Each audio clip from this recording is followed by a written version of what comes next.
Төртінші сабақ. Менің күн тәртібім. Менің күн тәртібім. Мой режим дня. Жаңа сөздер. Новые слова. Ерте, рано, жаттығу жаса, делай зарядку, серуенде, прогуляйся, шынығу, закаляться. Бірінші тапсырма. Тыңда, сұраққа жауап бер. Первое задание. Послушай и ответь на вопрос. Алмаз таңертең ерте тұрады. Алмаз утром встает рано. Ол жуынады, он умывается, таңғы ас ішеді, завтракает, содан соң мектепке барады, после этого идет в школу, жаттығулар жасап шынығады, делает зарядку и закаляется.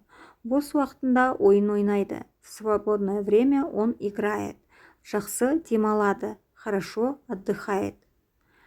Өзің күнде не істейсің? Каждый день что ты делаешь? Екінші тапсырма. Оқы, сұраққа жауап бер. Алға қадам басамын, биік таудан асамын, жақсылықты үйренем, жамандықтан қашамын. 1, 2, 3 керек екен күш. Өлең не туралы айтылған? Про что стихотворение? Өлең мықты адам болу үшін күш керек екендігі туралы айтылған. Үшінші тапсырма. Суреттерге қара, оқушының күн тәртібін әңгімелеп айт. Посмотри на картинку и расскажи про режим дня ученика. Бірінші, ұйқыдан оянады, просыпается. Екінші, жаттығу жасайды, делает зарядку. Үшінші, жуынады, умывается. Төртінші, таңғы ас ішеді, завтракает. Бесінші, мектепке барады, идет в школу.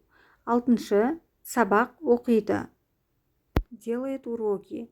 Жетінші, ролик тебеді, катается на роликах.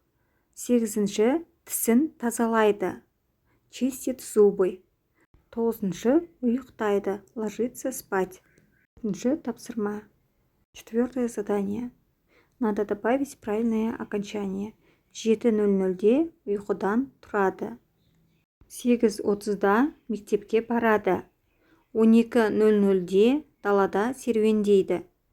14:00-де сабақ оқиды. 21:30-да ұйықтайды.